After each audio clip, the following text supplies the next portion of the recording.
Welcome to the Select Board meeting of December 19th, 2023. Please join the board in the pledge to the flag. I pledge allegiance to the flag of the United States of America, and to the republic for which it stands, one nation, under God, indivisible, with liberty and justice for all. Mr. Canty? Thank you, Mr. Chairman. Pursuant to the modified open meeting law passed by the state legislature, this meeting is going to take place in a hybrid format. Members of the public who wish to attend or observe this meeting may do so by joining us here at Town Hall in the Great Hall, or by joining us via Zoom at the login information that is posted on our website and on the town website and linked in the agenda, or they may watch us on television on Comcast Channel 9, which is the new channel, or Verizon 47, which remains the same as it always has. Thank you, Mr. Canty. The board's going to have an executive session, actually two topics. The Select Board will hold an executive session pursuant to Massachusetts General Laws, Chapter 30A, Section 21A, Clause 9, to meet or confer with a mediator as defined in Section 23C of Chapter 233. Excuse me. With respect to any litigation or decision on any public business within its jurisdiction involving another party, group, or entity, provided that, one, any decision to participate in mediation shall be made in an open session and the parties' issues involved in purpose of mediation shall be disclosed, and no action shall be taken by any public body with respect to those issues which are the subject of mediation without deliberation and approval for such action at an open session. Topic, Northern Construction. Let's take that one first. Do I have a motion? I'll make the motion to do executive session. And second? But motion by Mr. Blutzer, second by Mr. Canty. Mr. Blutzer? Yes. Mr. Canty? Yes. Mr. Mahoney? Yes. And myself, yes. The second executive session, the board will hold an executive session pursuant to Massachusetts General Laws, Chapter 30A, Section 21A, Clause 9, to meet or confer with a mediator as defined in Section 23C of Chapter 233, with respect to any litigation or decision on any public business within its jurisdiction involving another party, group, or entity, provided that any decision to participate in mediation shall be made in an open session, and all parties' issues involved in the purpose of mediation shall be disclosed, and no action shall be taken by any public body with respect to those issues which are the subject of mediation without deliberation and approval for such action at an open session. Education Association of Plymouth and Carver versus Town of Plymouth. Do I have a motion on that one? So moved. Second. Moved by Mr. Mahoney, second by Mr. Blutzer. Mr. Mahoney? Yes. Mr. Canty? Yes. Mr. Blutzer? Yes. And myself, yes. And the board will be returning at approximately 5:30 p.m. for open session. Thank you.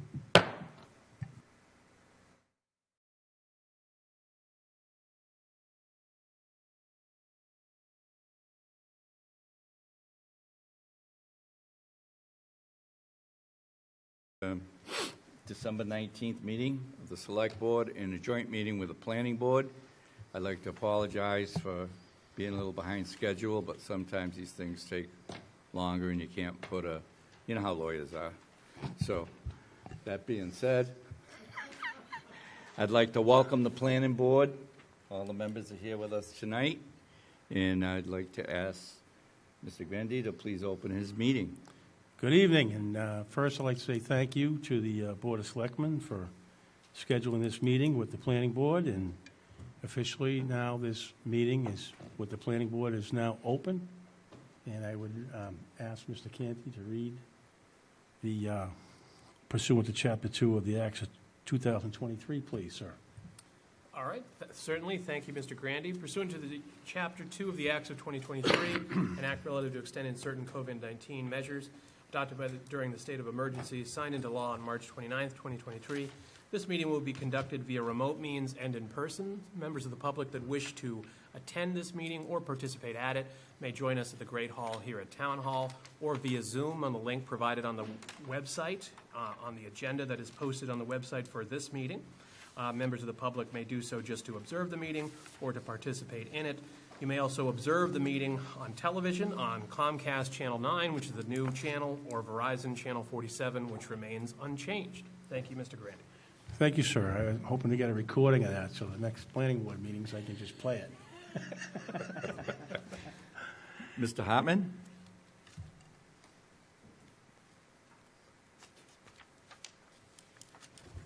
Good evening. Lee Hartman, Director of Planning and Development. I'm here to make a presentation on behalf of the Affordable Housing Trust on our housing production plan. So if you're from the trust, if you want to just raise your hand, we have many of those members here. So again, we have a group of the members of the Affordable Housing Trust here also with us tonight. What we're looking for here is, after I go through the presentation, is a vote from both committee or both boards to support this so that we can file it with the state. So with that, I'm just going to go through the presentation we put together. It's a very long document. We've given you links to that document. There is stuff that could go on for hours. So we've given a brief presentation here just so we don't go on for hours, but it is a very detailed report that's chock full of information. So this is the fourth update we've done to our housing production plan. It's developed in accordance with the state guidelines and the way the state requires us to develop this plan. And also our partners, in addition to the Affordable Housing Trust, was the Old Colony Planning Council, who assisted us with a lot of the technical work that's here. And also I should point out the Department or Office of Community Development, Peggy Whalen and Michelle Rowe were also helpful in this process. So the concept here is that we identify, look at where we stand with our housing, some of the constraints, what the limitations are to development, where we stand with housing, and the new demographics from 2020, 2021 census. And then come up with recommendations for goals that we should be meeting as a community. I will also point out that we did a survey, and I'll get into it, but really the response we had in this survey was unprecedented in my career. I haven't had the kind of response we did from the survey, and we will get into that. So why do we have a housing plan? So the first reason we have a housing plan is so that we can really state our goals. And I would point out that this is going to be a great jumping off document for the master plan update too. The information here, the surveys, the goals of this is really something that will dovetail nicely into our next process for the master plan update. So to have our goals spelt out is very important. We also have the plan because the state requires every community in the Commonwealth to have 10% of its housing stock as deed restricted affordable. Right now we're at 6.37, and we have about another 128 units on the books, and when they get built, constructed, occupied, we'll be almost up to 7% for our affordable housing, with, again, a fairly significant number of approaching 2,000 of deed restricted affordable units. So the first goal is to meet that 10% requirement. The second one is that it gives us the ability, once we have this plan in place, if another 40B comes in, and we've seen a few of them recently, once one is filed, depending on the unit count, we would have the ability to say no for 1 to 2 years to any future developments if the town so chooses. Doesn't mean you have to, but it gives us a little more control over the developments that come into the community. And if there's a 40B that the community decides is not acceptable, we can say no, we will decline to even hear that. So that's really one of the biggest advantages to having this plan in place and approved by the state. And the third thing, the final thing here, is that it does help us on a number of different grant applications and gives us a higher ranking. So as we apply for grants in the different departments in the town, it helps with extra credit when you have this plan in place. And we are very aggressive in Plymouth for securing those grants, so it's helpful for that. So just some demographics to look at. So right now, our population has grown from 2010 to 2020 by 8.4%. We're right now at 64,973. 68% of the households in Plymouth are family households. That means that the remainder of that percentage is either single-family people or households that do not consider themselves families. That just, again, an interesting number. Average size, as we see over the last 20, 25 years, keeps decreasing, so the average household size is 2.37 people per household now in Plymouth. And that varies from the parts of town, but right now, overall, that's the average. And we also see the median age in Plymouth is increasing, so we've gone from 41 and a half to 47 and a half in 2020.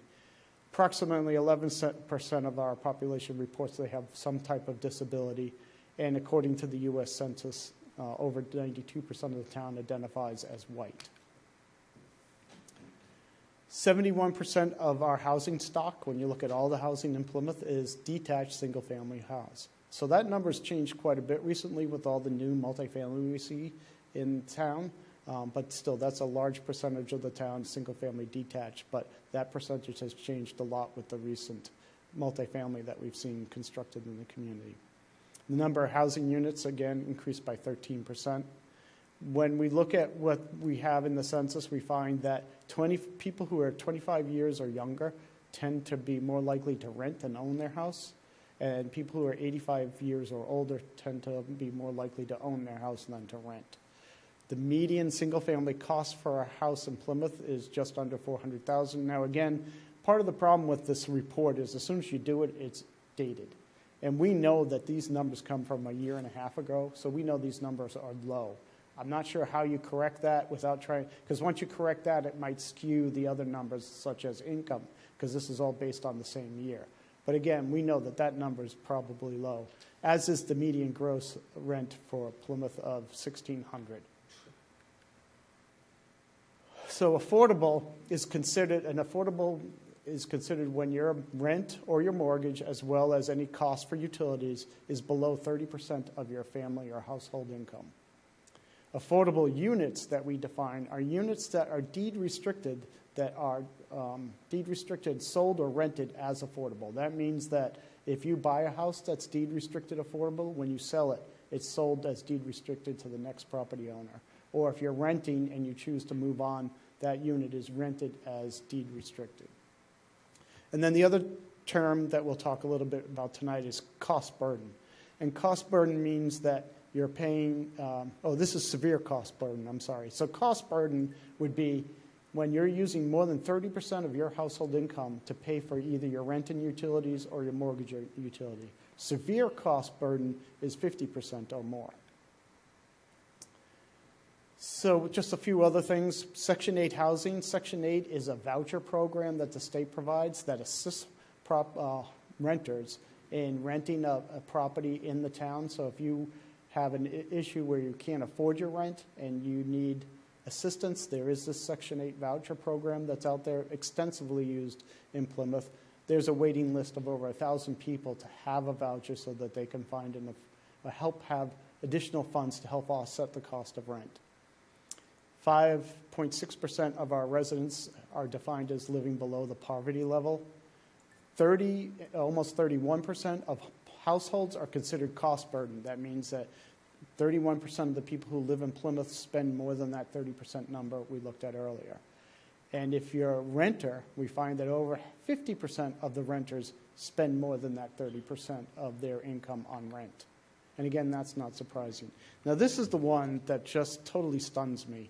So if you look at this, and it just tells you different things, but a household of 3, low income is considered $106,000. So, when we talk about what it costs, and this is really because of what it costs to rent or to own a house. And low income for a family of 3 is $106,000 now.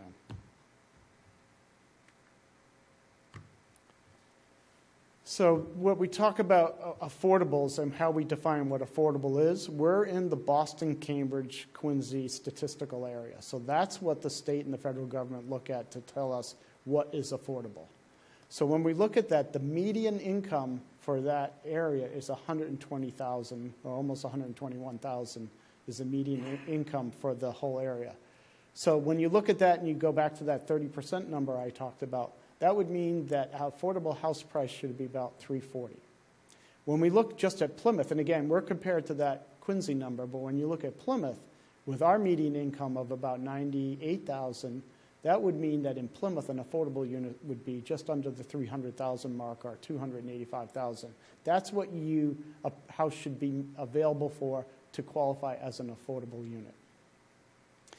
So when we look at the sale price, and again, we know this number is low, $400,000 for the median sale price, there's an affordability gap of over $100,000 between what a first-time home buyer, for example, can afford versus what the market is dictating. And again, I think these numbers are worse than what we have here, just because of the last year and a half, how we've seen the market change.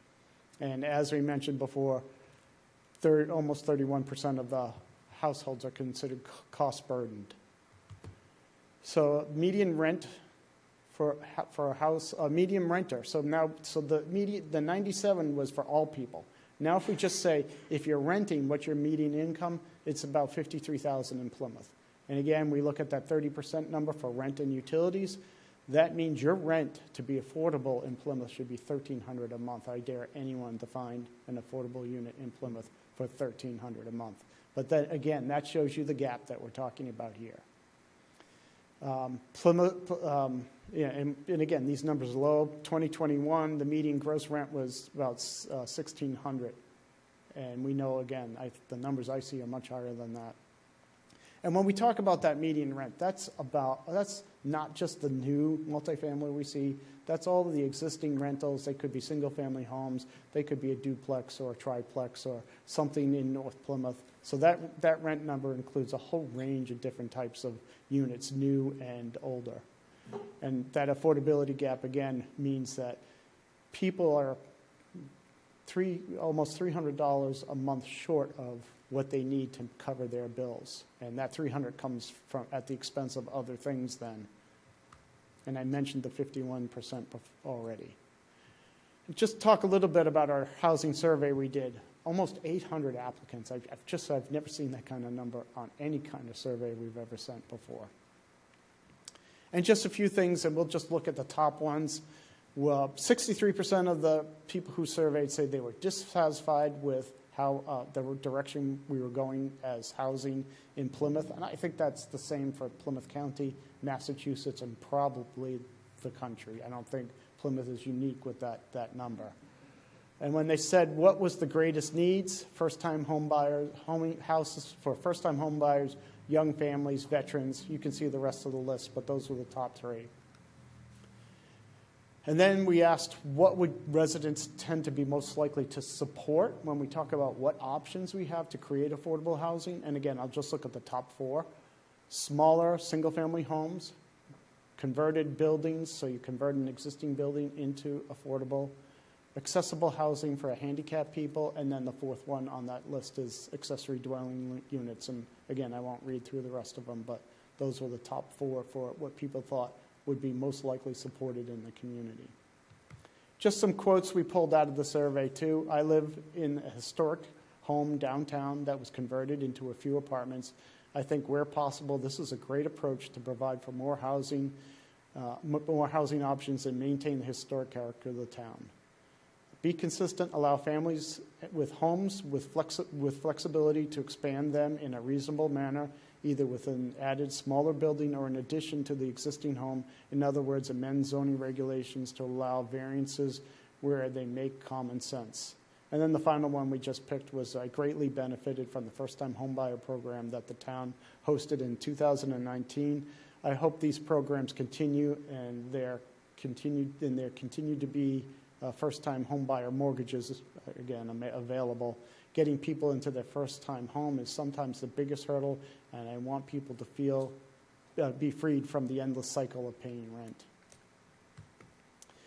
And then the final thing we have, which is probably the most important piece, is what our goals are. There is another goal here that the trust asked me to add that I didn't put in here, but that was to provide additional staff for the Affordable Housing Trust. So that goal is also listed in the report that's on the web right now.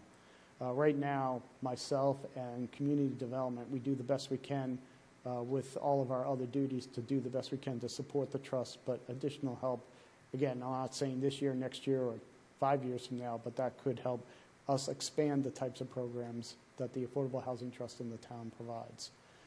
So the other goals are to meet, maintain, or exceed that 10% state standard to give us better control of what goes on in the community and to provide that affordable housing. Utilize, and the report explains it, there's a range of existing programs that we already have through the Affordable Housing Trust and through the Office of Community Development, and continue to use those to support housing options in Plymouth. Create deed-restricted affordable housing units through adapted reuse of buildings and town-owned land. We're regularly always looking at any tax title property to see if it's capable of supporting an affordable unit that we make available either through the trust, through the housing authority, or through groups like Habitat to build affordable units. Provide a diversity of housing options in Plymouth to meet the needs of a changing, aging population, and promote more socio-economic diversity, prioritize affordable housing, and infill development on abandoned or vacant properties. And each one of these main goals has a number of sub-objectives in it in the report. I'm just not going to go through all of that tonight, but those are the goals. And that is the presentation I have tonight. And again, here for questions, but the big thing we'd like is your support so we can now turn around, file this with the state, and get this approved so that we have an approved housing production plan that helps us with grants, helps us with 40Bs, and really helps to set the tone for what our goals are as a community for affordable housing. Thank you.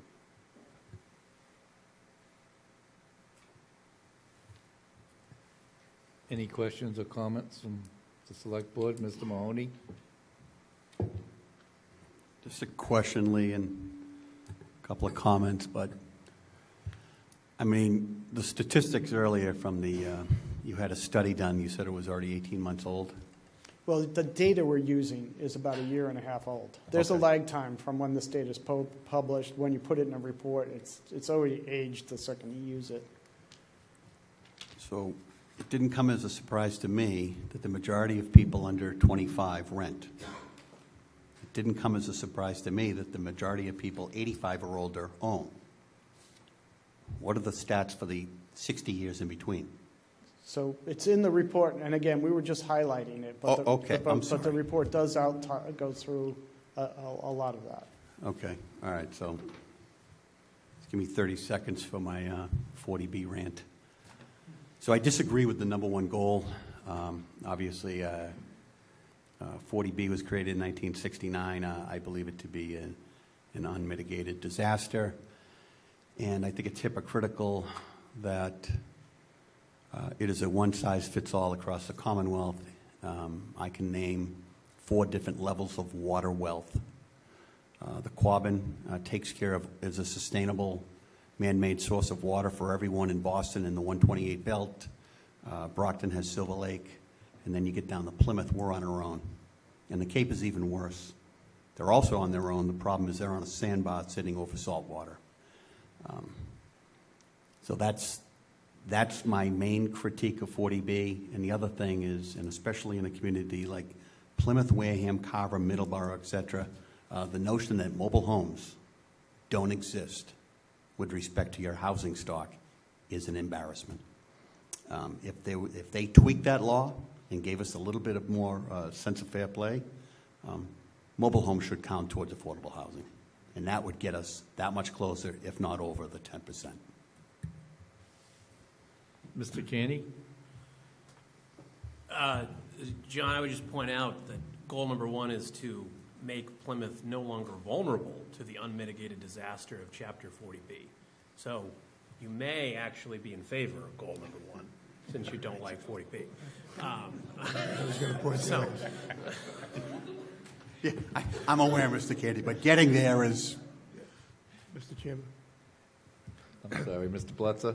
Thank you, Mr. Canty, because I was going to point that out, too. We have to get to that 10% so we control what happens on our lands.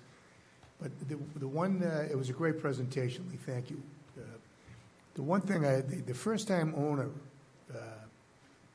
program, I think is a great program, and I would hope that we can get something going on that. I look around town, what do I see? I see banks coming into town. I think we have, I don't know how many new banks, I think just in Colony Place, there's at least 3 or 4 new ones up there. So with all these banks that we have in Plymouth, can't they, do some low-interest loans to help, to help these first-time buyers? I know my wife is a realtor, and I know there's realtors in the room that will agree. They have first-time buyers that can't afford houses. It's frustrating. And everything they look at that's affordable are shacks. I mean, they're not livable. So I would like to see, maybe we can talk to the banks and do kind of a public-private program to help first-time owners in Plymouth. And also, I would like to see that we help our residents, that whatever we do, that the majority of the units go to Plymouth residents, because that's who I'm really concerned about. I know I grew up in Boston. I couldn't afford to live there. I had to leave my hometown to come down to Plymouth. So now I'm watching that now, that kids that are growing up in Plymouth can't afford to buy a home in Plymouth, so they have to go to other places. So anyway, that's what I would like to see happen. And but great presentation. Thank you for that. Any other questions or comments from Select Board? Any? Yes. I will go to planning board members. Any questions? Yes, please. Yep, absolutely. Thank you, Mr. Grandy. Thank you for the presentation. Lee, I know we've been waiting to hear this and to see the plan. But as we discussed during town meeting, a concern for many citizens is the implementation of this plan or strategic plans. And this is the 4th housing production plan. It was confirmed during fall town meeting that this plan would constitute the bulk of the section on affordable housing of the new master plan. I anticipate that any inconsistencies in the arguments made in the housing production plan will be rectified by the consulting firms engaged to write the master plan, such as what are our median housing prices, some of those will be corrected during the master plan process. And it's correct that this housing production plan will be one section or a big part of the affordable housing section on the master plan. Is that correct? No, I would disagree. I would say this is the starting point for that master plan. I mean, we're talking about a plan that's going to be mostly drafted a year from now after we go through a public process. So I think it's a starting point. I don't think that any consultant would simply take this and say, all right, here it is, here's our section, we're done with that. I think it's a good information and a good starting point, but I wouldn't say that this is going to be just simply used as that section. Thank you for the clarification. And then second, under the goals and strategies, as we've heard tonight, that we need to exceed 10% affordables in order to actually qualify for the safe harbor. So how many of the previous housing production plans have made safe harbor a priority? And how will this plan, in conjunction with the master plan, be different to meet this goal? So there's two different things here for safe harbor, or 3. One is a land percentage that says if a certain percentage of your town is set aside for affordable, that you could be exempt from 40Bs. We won't hit that number. The second one says that if you have 10% of your housing as permanently restricted, deed restricted affordable, that you are exempt from any 40B if you choose to. The safe harbor that we're familiar with talks about either 1% or 0.5% of the difference of what we need. And for Plymouth, it's about 240 units. If you build 240 units in a year of affordable housing, you can claim safe harbor for 2 years. So, for example, when Oasis Walk, because we had an overweight, when the walk was permitted, we filed for safe harbor and got a 2-year safe harbor designation, which has expired. So again, what this plan will do is that if we have another project that comes in that we're obligated to review, it gives us the opportunity to invoke safe harbor for 2 more years. It doesn't mean we have to say no to other 40Bs, it just gives us the ability to do it, and it's only a 2-year. The only way you have a permanent control is to hit the 10%. And do you think that there is an opportunity then, from what you see as you project, that we will actually have meet this goal? I've had a number of people come in within the last 3 months talking about potential 40Bs in this town. I think it's highly likely we see another large-scale 40B in this town in the near future.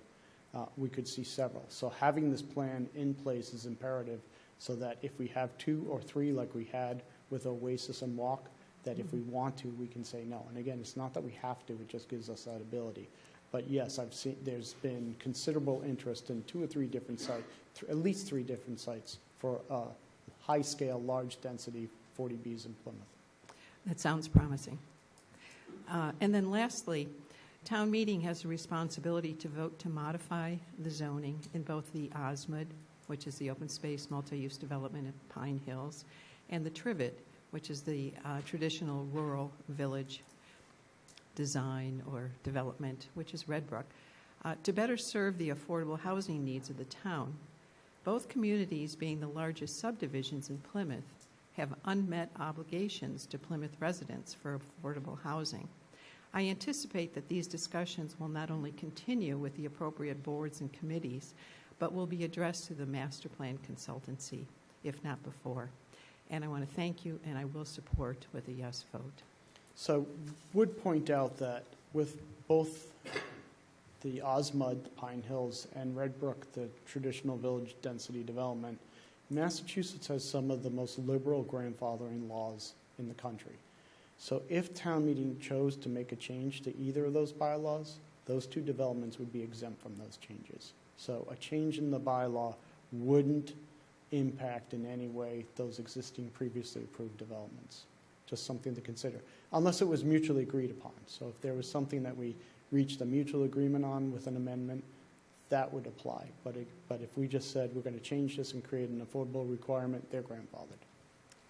I understand that, but I think we have some opportunity because it would go a long way to easing some of the affordable demand that we have in Plymouth.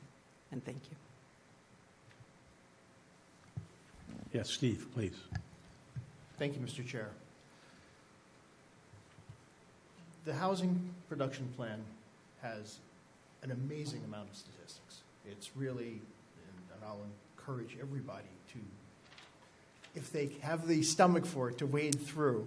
But there are a lot of good charts and graphs that really give an incredible picture of Plymouth as it is, at least as of the time of the information. But one of the things that jumps out at me as I look through our goals and then what we're proposing as means to get there is it seems that we're treading water. When we talk about, enforcing our inclusionary housing bylaw, that's a 10% requirement. 10% continuing, 10% doesn't increase our ability to move towards a total that will exempt us from 40B. What we need to work on is how do we get developments that may be not required to do more than 10%, but do more than 10%. Because right now, from what I've seen, the only developments that we are getting that have more than 10% are the 40B developments. So we need to figure out a way to do that. And I don't know if the Affordable Housing Trust or the committee or others have come up with any thoughts or any ideas about that, because they weren't really spelled out in the report, and I understand that's not necessarily the purpose of the report. But I'm asking, as you're compiling all of this and saying, okay, here it is, with the understanding, as we look at the numbers where you have projections for 2030, when everything resets at the next census, and now we have to meet 10% of that new number, as we keep building more housing here, that number keeps getting further and further out of reach. We're falling behind, not moving forward. Yes, we're about to move up to 7%, and then at the next time we hit 2030, we'll probably be back down again closer to 6%. We've got to stop that cycle. We've got to catch up. Were there any suggestions or thoughts to move us toward that? So to hit the 10%, I think we're somewhere in let's just say the 1,000-unit range. So we have to have 1,000 more affordables to meet that 10%. So I think if you look at conventional development, it would be very difficult to have them do anything significant to make a big dent in that. some of the other goals, we're talking about not just classic development. We're talking about habitat. We're talking about partnering with developers. We're talking about creating affordable above and beyond what a developer would be required. So that would help. But again, I think those will be very difficult as unit to unit, or even if you create 10 or 15 units. We did a project with the Affordable Housing Trust, 24 affordable units on State Road. But again, that's a small number compared to what the deficit is. I think, in my opinion, the only way we start to hit that is when you talk about the multifamily. And if you have rental, multifamily, 25% affordable, whether it's locally or if it's done through a 40B. So, for example, Oasis is required to have 25% affordable. But because it's rental, all 320 units count towards our 10%. So I think the realistic way to get close to that 10% is in a multifamily rental scenario where you have 25% affordable, but all units count towards that. That'll be the really only practical way we're going to hit that number. David? A couple things. Got a couple more corrective things which do not change my support for this thing. First of all, on the schools, they have a chart that shows the declining school enrollment and says, well, it's part of it's dropping because of charter and parochial schools. But I would say we should add the children who go to charter and parochial schools because they are using the resources of Plymouth, and they should be reflected in that particular number. It's on page 27, at least the one I have. There's a second one, which I've folded pages. See if I can find the right one. On page 62, when it's talking about water and sewer, it has a last sentence of the first paragraph. Plymouth's town water system is well developed and supplies are understood to be adequate for moderate growth. I think that language needs correction because we know, at least in the short term, if not longer term, the water system is something that needs to be carefully monitored and may in fact not be adequate for moderate growth. Again, a correction. And let's see what the third one was. And while I look for that, just let me say I've been a broken record on it, as John said earlier, that I think changing the legislation so that mobile homes are recognized, in fact, that might put us over the 10%. I would wonder if ADUs should somehow be counted. I know they're not. I don't know, because there wouldn't be a deed restriction. ADUs could, again, they could change it, but I think the big issue with an ADU is that there would never be a deed restriction on it, so there's nothing that would guarantee it would be an affordable. No, but just like the Oasis, 75% of them count. This is a matter of correcting legislation. Yeah. If Governor Healy and the rest, would like to, and all of us would like to advance the opportunity for ADUs, it'd be great if those counted, both existing ones that are not counted and even potentially new ones. So that's it for now. I can't find my So I think other one. the census information would speak to total school-age children. So I think we can look at the charter, and I wouldn't be surprised to find that charter schools are included in the numbers we have. But That's not when what you the say, language says. okay, so I'll look at the charter. That would be easy. But when you say parochial, there are a number of even non-parochial private schools out there. To try to identify where students go to and track that might be a challenge for the private schools. But we can certainly look at making sure that we have the charter school information in there. Well, I'm just looking for the total number of school-age kids. Yeah, and that who would are be in the using- census information. So wherever we have for school-age kids, that would be in that census profile. Well, it just affects the language, which says, this doesn't count charter and parochial schools. So Yeah. So we can look at we adding. should see what that number We can is. add the charter, but I think trying to find the private schools would be a challenge. Okay. Thank you very much. Carl, please. Thank you, Mr. Chair. So I have a couple questions. Is there any particular reason why Plymouth is lumped in with Boston, Quincy, is that a matter of us as a town speaking up and say, hey, this is, The federal Not who we government are. has, and I don't, standard statistical metropolitan areas. So it's the federal census who sets standard statistical metropolitan, whatever the areas. So we're just, that's the area we're in. And so everything from the federal government to the state on down is based on that statistical area. How you could change that, I don't know. And how, because I did ask the question, like, how, why? And okay, so I'll give you a perfect example. When I went to buy my home, I went for a VA loan because I'm a veteran, and I was told that my home was overpriced, wouldn't appraise at the VA level. And this is somebody who lives in Kansas City that's making this determination and has no idea what the market is in Massachusetts, what the market is in Plymouth. And therefore, it's preventing those who may be qualified to purchase the home. I would think in this case, being in the Cambridge, that would help you, not hurt you, because they would be looking at higher numbers of value, not lower numbers. Not necessarily when it comes towards if you're getting your loan with either VA or through FHA for appraisal purposes.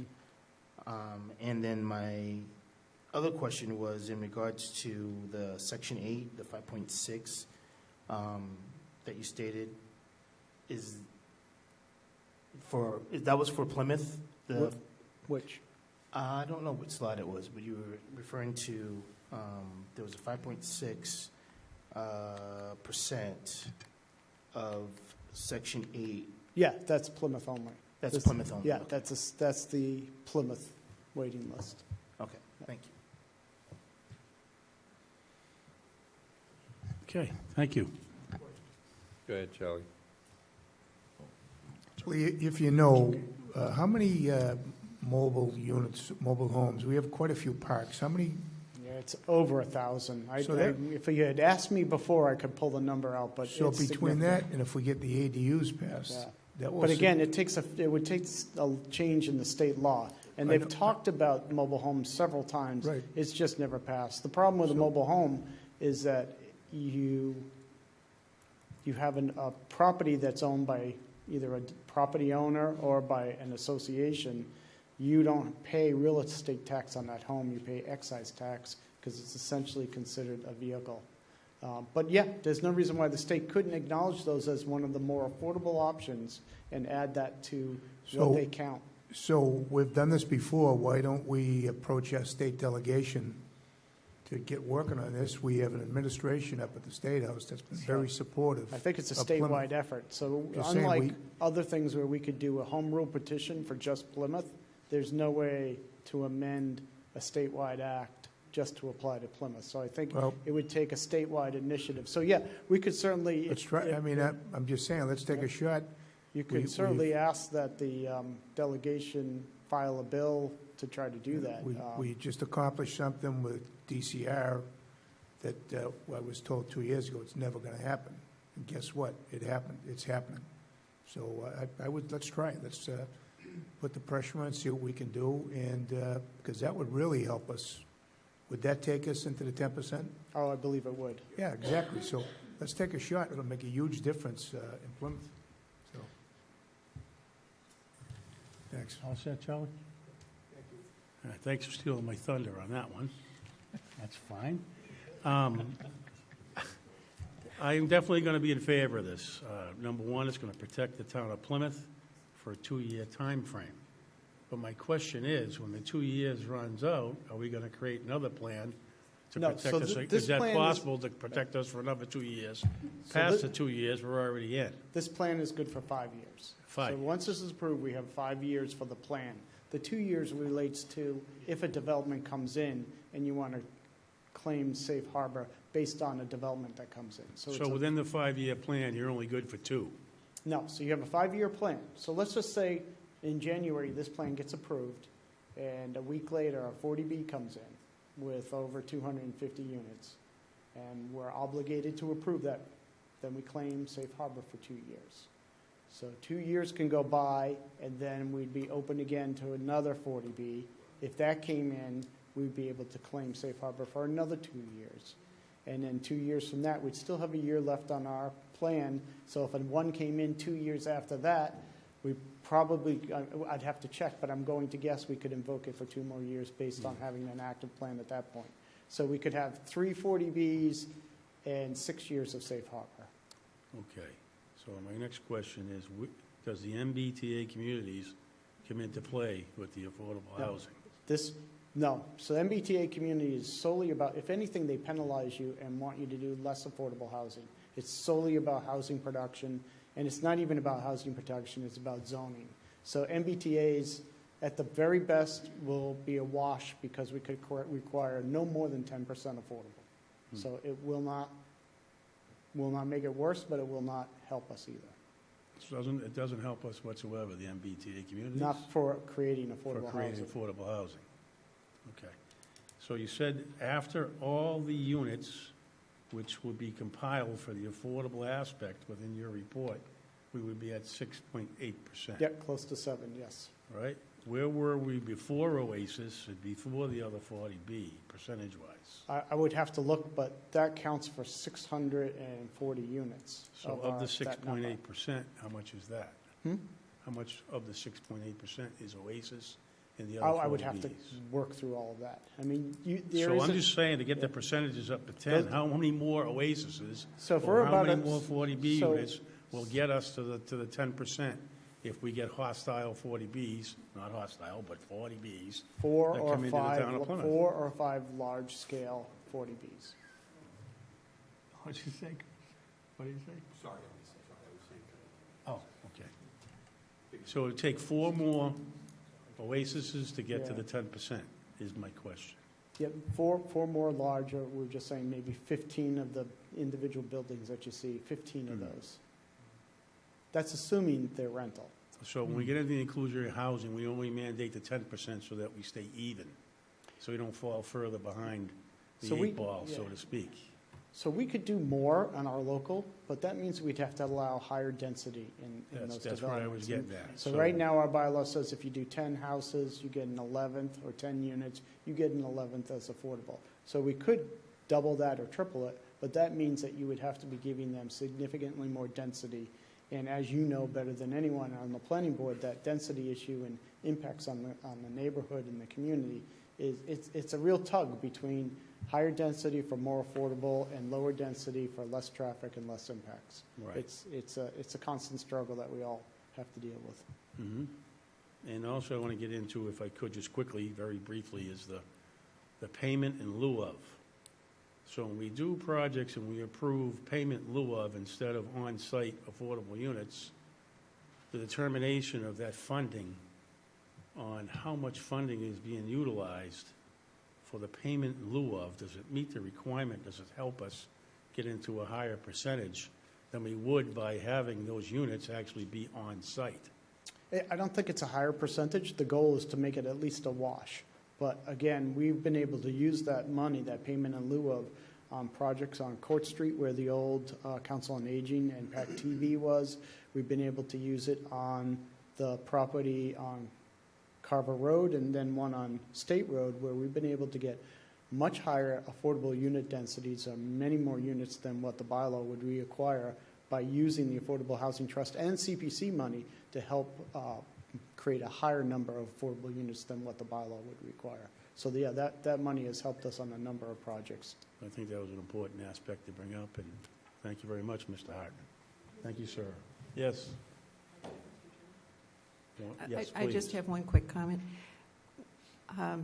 We've spent a lot of time talking about the 10%, and it's a laudable goal. But should we reach our 10%, how does that actually help put people into affordable housing? So I've always said that there are 2 types of affordable housing. Capital A affordable, which is the state mandated 10% obligation. But I also think above and beyond that, there's a lowercase a affordable, which is our obligation to try to help young families, people with income limitations, to create affordable housing. So yeah, I think regardless of that 10%, we will constantly look at options to try to create affordable options in the town, regardless of what the state says for current, future families, young families, older people in the community. Thank you. Mr. Chairman, Thank you. one last thing. What? I have one last thing. Lee? Go ahead, Charlie. Charlie, go ahead. Yes, thank you.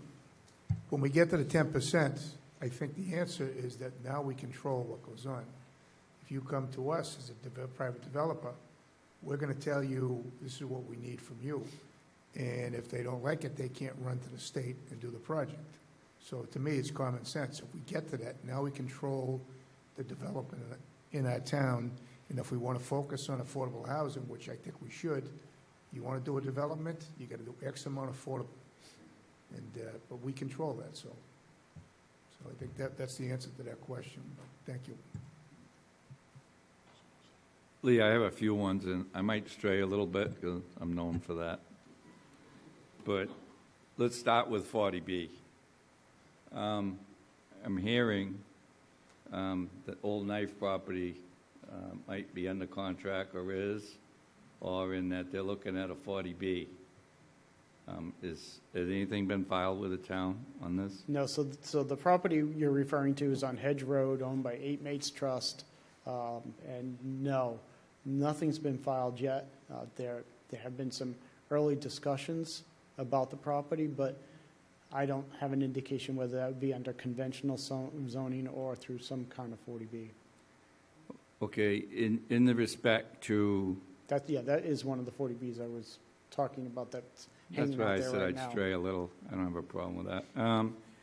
The reason I'm bringing it up is because North Plymouth takes a lot for the team. And, you know, I do live there, but I represent everybody in this town. And just please keep in mind, and I know yous all will, that, you know, we are putting development after housing development after housing development, streets upon street next to each other there. And you talk about the word you use there with the traffic and all the other, you know, infrastructure. Which is going to bring me to the next thing. So I want to put that on the radar and hope we hold their feet to the fire, and I'm sure North Plymouth is going to be watching. I know Everett's got his eyes on it. Second is Hedge School, and this is premature too, but there's been talk about maybe closing the two schools. And so it's my hope that we have some serious discussions as that building hopefully comes back to the town and maybe be affordable housing or senior housing. But more importantly, I reached out to David Gould, thinking many years down the road, if it is 5, 6, or 10 years, that I believe it's Hedges Pond that abuts the school. I'm guessing because I know Mooney's is there. And is it Hedges? Hedge Pond, okay, Hedge Pond. Is under the jurisdiction of the school department, as well as the school. David checked out the deeds, and there's no conservation. So I'm hoping going forward with 40Bs and all the other structures you're seeing coming for that area of town, that we keep in mind that that playground there get the same look and love that Nelson Park gets, that Stevens Fields gets, that Forges Fields gets. North Plymouth needs a place, just like the other parts of town, where families now are going to be everywhere, have a place to go and enjoy. So that's why I strode a little off my path here, because I think it's very important, and that's one of the key places that it could be cleaned up and be very nice playground. So thank you for that. We talked a little about that. Which is going to bring me to the next part as I stray. I've asked the vice chairman and the foundation, which I sit on and represent the town, and I know Mr. Brindisi does, and also Lee. And I'm going to ask the chairman that we have a meeting with staff in the commercial development in the community and how we should move forward. I know a lot of it's market-driven, but I think it's something that this community has got to address. Do I have all the answers as I sit here? No. But I think even the chamber, have all of us in the room, and see if we can come up with a strategy and maybe attract some new business, or where does Plymouth want to be in your master plan? What kind of jobs do we, but it's something that has to be addressed. We're not getting enough new growth in this community. And by doing that, we're going to start chewing our tax levy. And you're only going to be able to do that for so long. So I just want you to, I've said it before, I said it, at a budget hearing one day, Plymouth can no longer keep going the way it's going, and with the expansion and growth of services that we have. It just can't be done. So. So a cohesive group, Yeah. who's going to set that? Leah, you going to set that up, or Barry? Well, I'm working on it, but I haven't got all the way. But I just figured that one's going to lead into the other. It's one of my goals in this term, to at least have conversation, and while we're all together, bring back something that we can all sit together jointly and talk it out and see what we all think. So that's all I have, but thank you, and I just wanted everyone to hear about the school and the traffic issues that we have over there. Anything else, John? Mr. Chairman, is Mr. Hartman looking for a motion? Yes, please. I'll make a motion that we approve this plan as presented by the Director of Planning. Second? Motion by Mr. Mahoney, second by Mr. Canty, I believe, wasn't it? Yes. Yep. Okay, discussion? Mr. Canty? So I have attended a number of the Affordable Housing Trust meetings. They meet typically on Wednesdays before I have to go to court, so I attend typically via Zoom. I think they've worked hard on this, clearly from the product that we're seeing, as well as their meetings are conducted in an orderly manner, and are diligently reviewing a number of proposals and proposed future plans that they do. So I'd just like to take the opportunity to commend them for doing that.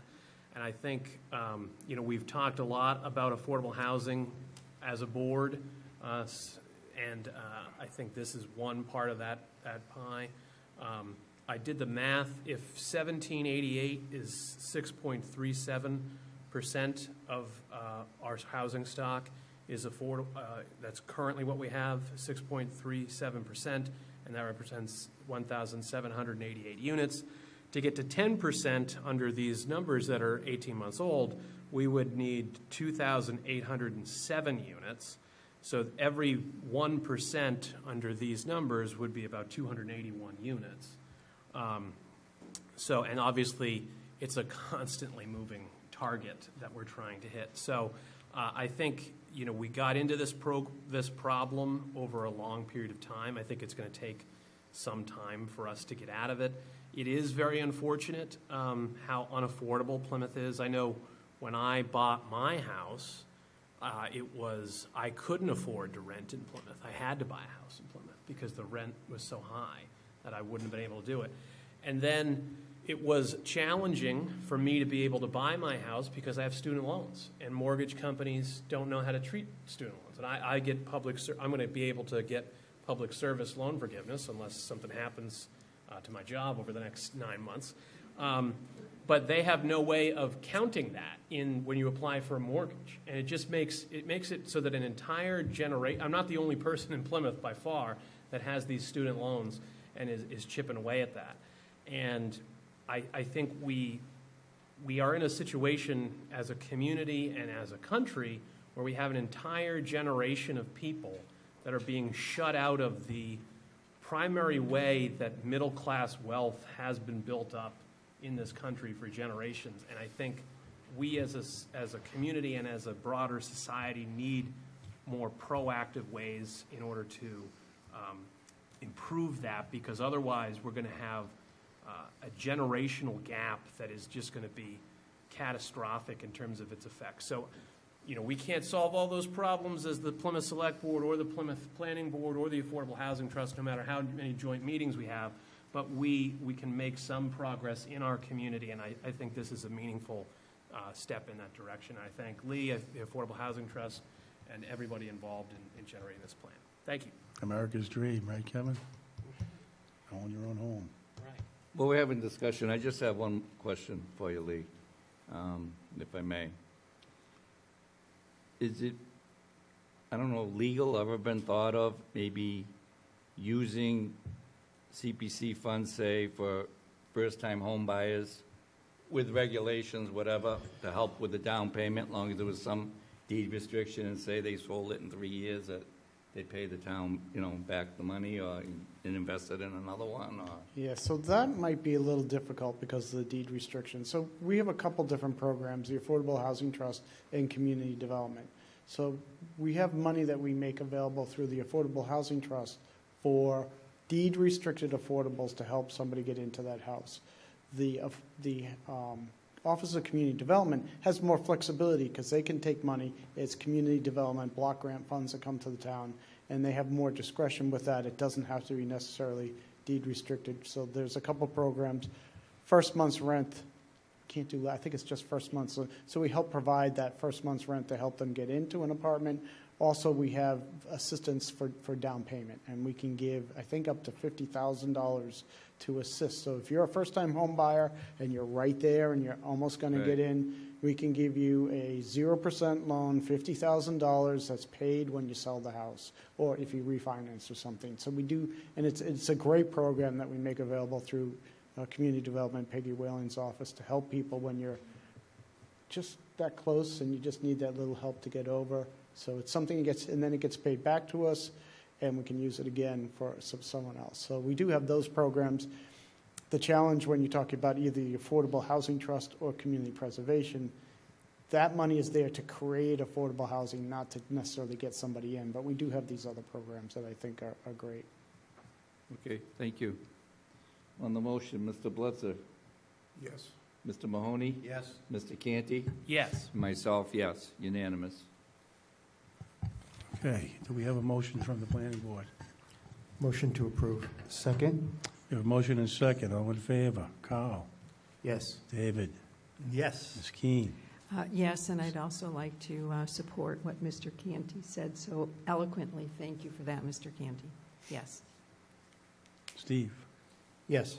And myself, yes. Now, the planning board will not be adjourning, we'll be reconvening in the courtroom, because we do have an agenda that we have Yeah, to we finish. did post that as a totally separate meeting, so you'll have to I open just that want one. everybody Yep. to know. Thank you. And Mr. Chair, I will not be joining the planning board for that meeting, as the matter that is being discussed is the one that I recuse myself on. Thank you. All set. Thank you. Thank you very much. Nice to see you all. Thank you, everyone on the board, selectmen, affordable housing.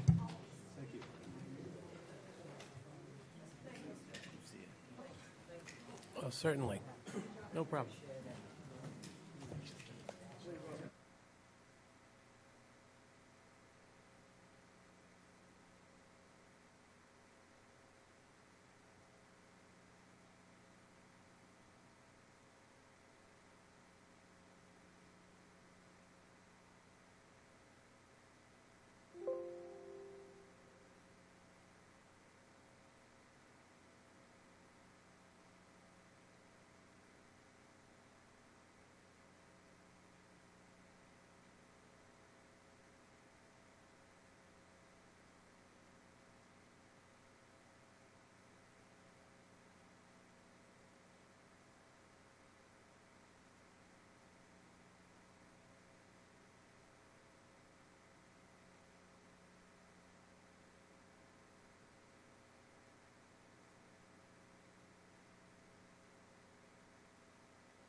No, you can sit up here.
watch this.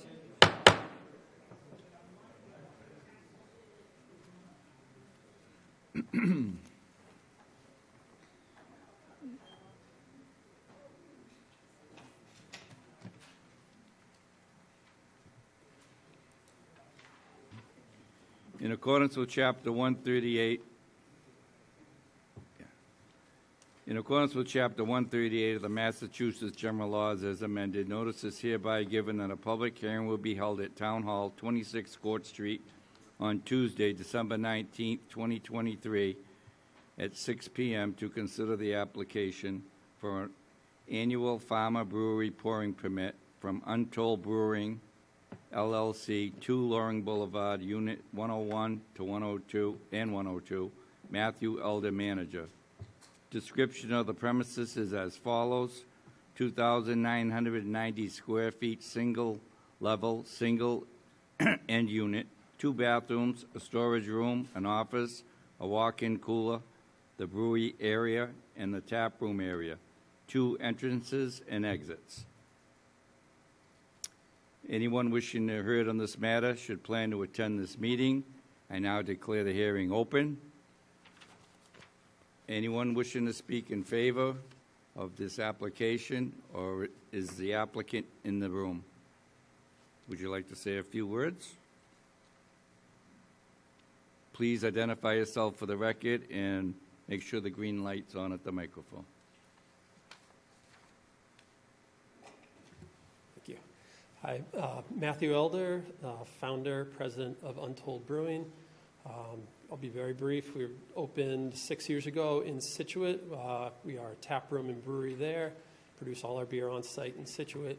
Our focus has always been on the South Shore and in our communities. We've been, as I said, 6 years in Scituate. Last year we expanded to a small tap room in Hingham, and always had our sights on other South Shore places. The opportunity was presented to us in Plymouth, which we loved. Love the community here. Feel like it aligns with our values and what we've built in Scituate. So are planning to open another primarily tap room with small R&D brewery there, where patrons can come in, enjoy pints that we've brewed. I'll have some small food, prepared snacks for people as well. It's right in the Harbor Walk area, so you feel like it's a nice audience right there with the apartment buildings. But happy to answer any questions. I have my business partner Mike Dyer here as well, who's kind of overseeing the project there at Harbor Walk. So I'm happy to answer any questions that you have. Mr. Bletzer. I have a couple questions. Are you going to be brewing on site? Yes, Okay, in good. short, yeah, there's a small one-barrel like R&D, basically experimental type brews that we don't want to put on a big system, but have some fun and kind of. So I know you're out of Scituate, but if you're going to be brewing, if you come up with some kind of a Plymouth, like a beer or something. That is I think it's- absolutely part The of the reason plan. why I say that is being in the restaurant business, a lot of people will come in, whether it's in Boston, wherever you are, but they say, what do you have on tap that's local? Now, for years, it was always Sam Adams. That was about, I'm talking 100 years ago. And recently, 10, 20 years ago, it was Mayflower. Always say we got Mayflower beer, it's brewed right here in Plymouth. Now there's a lot of options. We have quite a few breweries, and I'm in favor of this because it's great for our tourism. The more beer, microbrews or whatever that are brewed in Plymouth, it's great for our tourism piece. And the other thing is that you talked about food trucks. I saw something. I encourage you, if you're going to use food trucks on your property, if you could, there's a lot of restaurants now that have, if you're going to, in Plymouth, that have food trucks. And I would like to, because I'm obviously for Plymouth businesses, like to see utilize the food trucks that are already operating restaurants in Plymouth, because it'll help them too.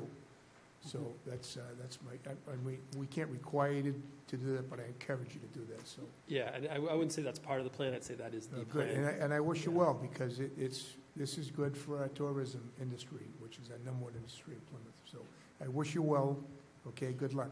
What kind of entertainment are you going to do? Is that, do you have an outdoor, you're down at Harbor Walk, you said? Yes. So you have an outdoor area, or is it all inside? There's no outdoor area. We do have a lot of open space and windows that open to the outside. But I'll let Mike kind of speak to the entertainment portion. Yeah, Mike Dyer, Vice President of Untold. Yeah, we, much like we do at both Situate and at Hingham right now, we have regular acoustic music from local singers and songwriters.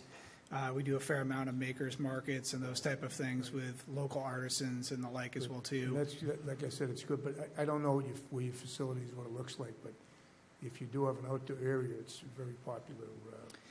Yeah, I think a big part of the design on the north end of the building, we have a large roll-up door, so we're trying to get as much of the kind of outdoors in, but while also having a roof over our head, just from the way weather is There's a trending. couple of good restaurants down there now, but it's getting big enough that there's plenty of room for any competition, so, anyway, great, good luck, guys. Thank you. Any other questions or comments from the board? Seeing none.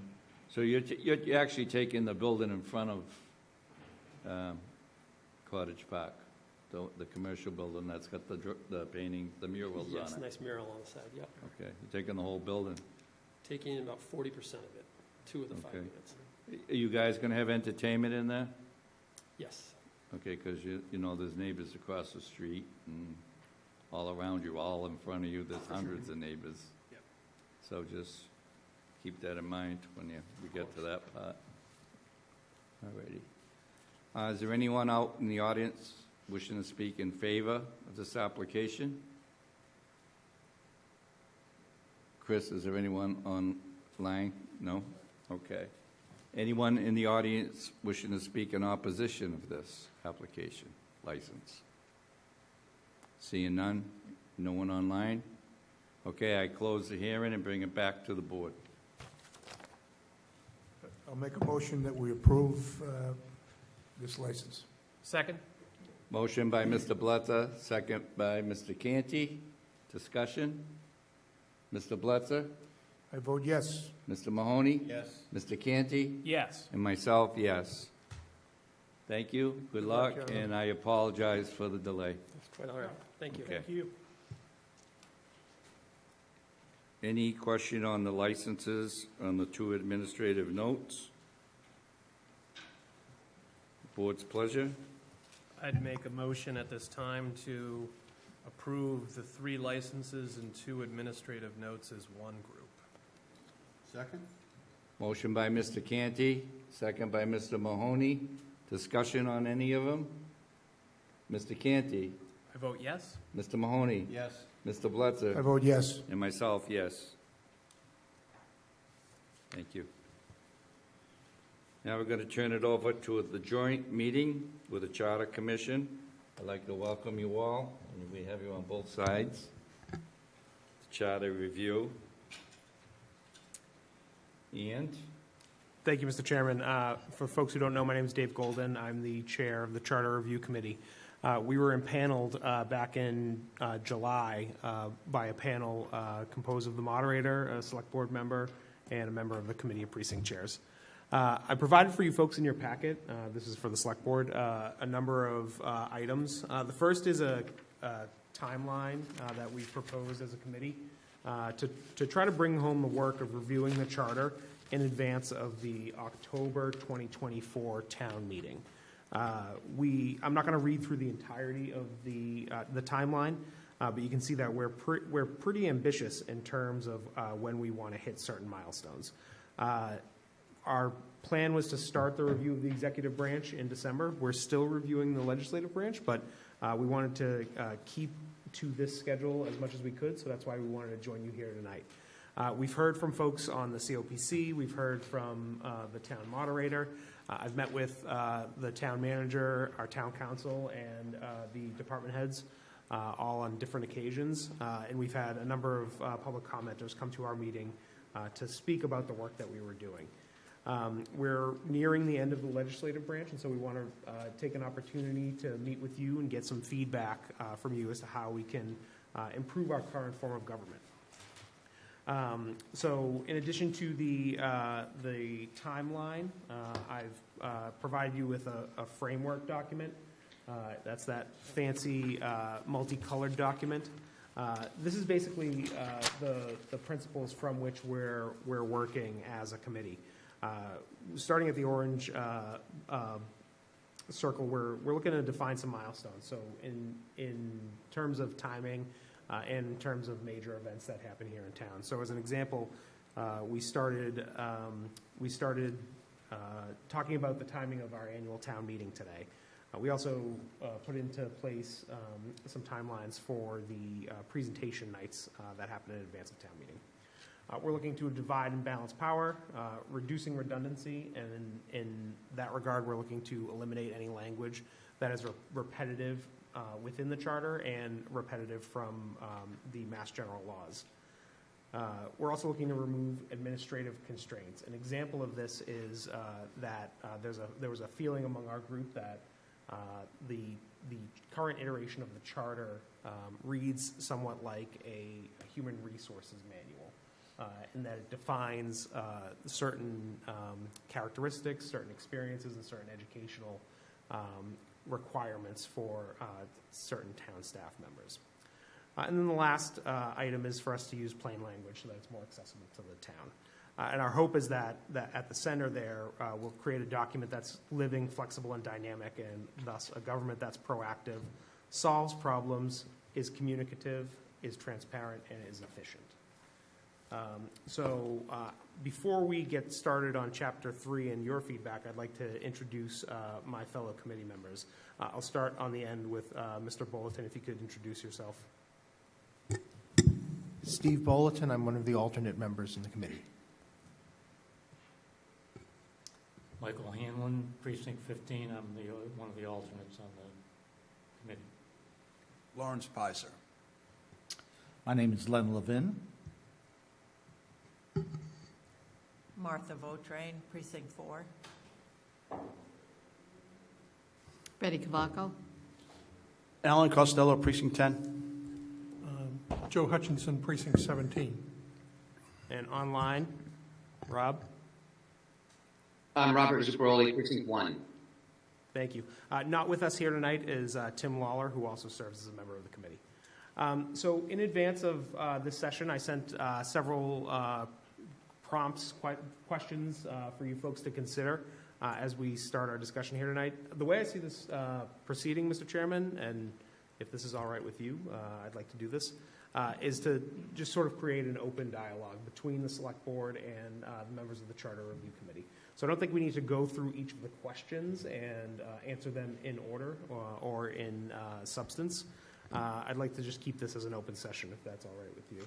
My kind of meeting. Excellent. I'll provide the general questions and the executive branch specific questions which I pose so that the public can benefit from hearing that.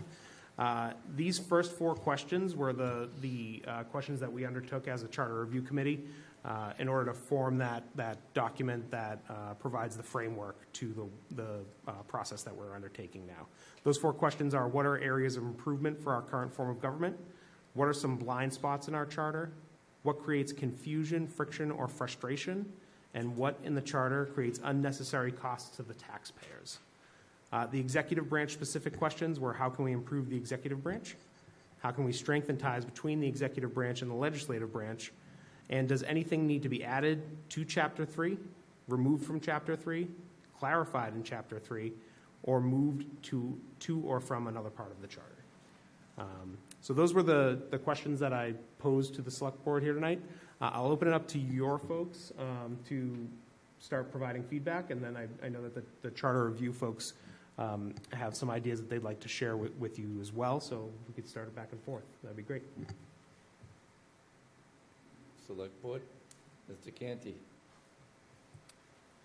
Thank you, Mr. Chairman, and thank you, Mr. Golden, and to all the members of the Charter Review Committee. I know that kind of work, getting into the nitty-gritty of the charter, is quite time-consuming, and I thank you for your continued and continuing efforts in that regard. I have had the opportunity when I was on the Advisory and Finance Committee to review the prior Charter Review Committee's proposed revisions to the charter at that time, and that was in October of 2018, run up to that town meeting. There were a large number of changes presented at that time. There was then this charter that came before the voters last May that had another large number of proposed changes, some of which were carried over from changes that didn't pass at that Charter Review Committee and reappeared in that Charter Commission. I think one of the disadvantages that both the prior Charter Review Committee document and the Charter Commission document had was that there were a tremendous number of changes. And it's very difficult to, number one, it's very difficult to analyze changes effectively when there's a voluminous amount of them. And it's very difficult also to scenario plan for if you've changed 1,000 things, and I'm using that number somewhat flippantly, then how are you going to accurately scenario plan for how these 1,000 things are actually going to fit together? Because at the end of this process, the priority should be having a government that can meet the needs of Plymouth as best they can, right? But if you create some of the provisions in that Charter Review Committee submission, when we vetted them at the FinCom, clearly would have created systemic problems for the functioning of the government. And I think it was inadvertent. I think they just hadn't thought of some of how one piece would fit into another piece and so on and so forth. And that's part of the process. But I would put out there that having a large number of changes, while it looks impressive, like, wow, you guys did a lot of work, it may not be in the best interest of that work because it's difficult for you guys to analyze it. It's difficult for town meeting members who are going to be the ultimate deciders as to what to do, as to what to approve. And it also may not be the best outcome for the residents because if you're making a lot of changes, it can be difficult to gauge those things. I would discourage making unnecessary changes or change for change's sake. I'm not saying you guys are going to do that, but just putting that out there that just because something could be changed, I think it should be changed because there's a way to do it better, and that you don't make changes to target specific individuals. If you're unhappy with how, say, a particular elected official is performing their job, the solution is to vote that person out of office, not to rewrite their job from underneath them. Because we do not create positions in this town, elected, appointed, or employment, for specific people. We create those to perform specific tasks to serve the residents of this community. So that's some cautionary notes.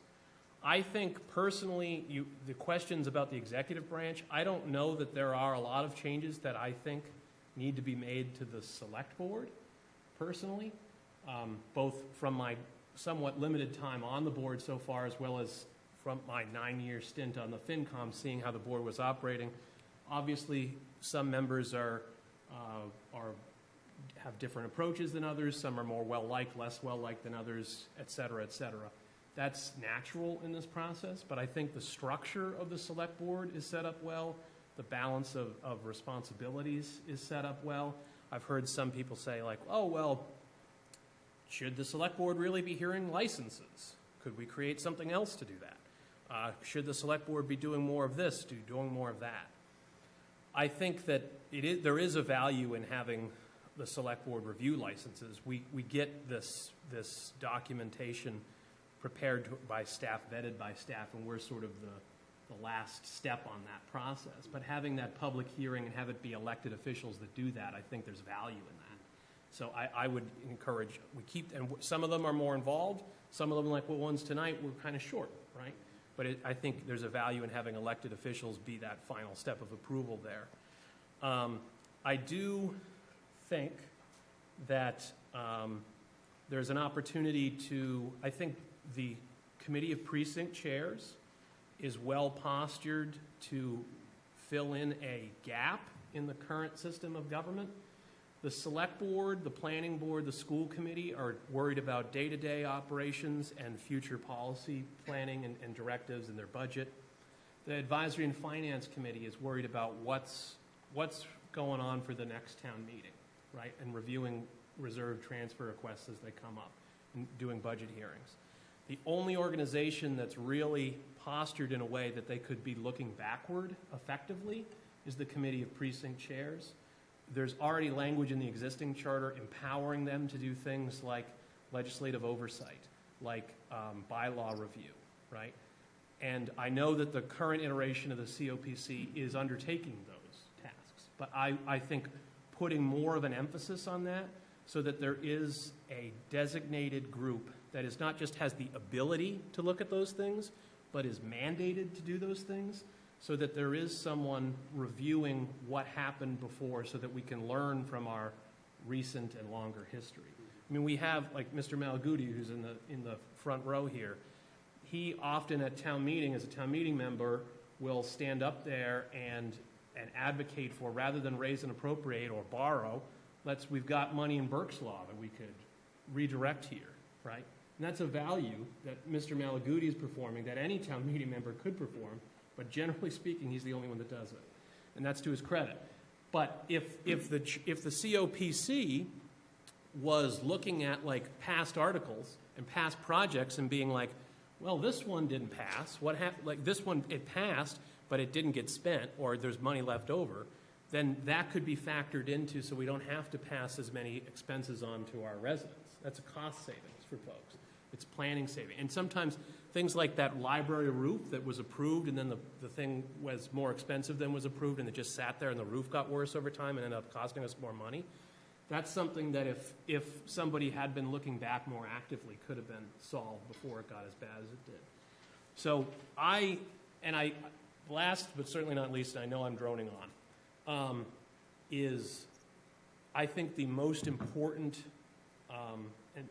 group that this town has in its current iteration is the Advisory and Finance Committee, that they are an independent group to some degree, or I would say an autonomous group to some degree, that they are appointed by the moderator, who generally has no business before town meeting, and only by the moderator, because there's been talks in prior charter reviews and charter commissions about having them appointed by a variety of different folks, right?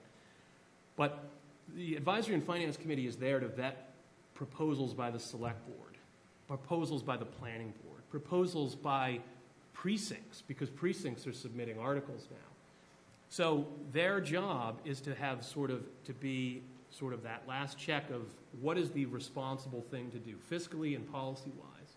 And sometimes they make a decision that we and the Select Board are going to be passionate. We think this is vital for the community, and they're going to say, we don't agree with it. But that's the process. But if a Select Board, a Planning Board, or a COPC or anything like that was unhappy with how they decided on things for a political reason or a personality reason and made changes to that group, it would interfere with their work product. And I think that this document that they produce really, for a lot of folks, is town meeting. I mean, the day that we spend at Plymouth North is nice and all, but a lot of it comes down to what that group recommended.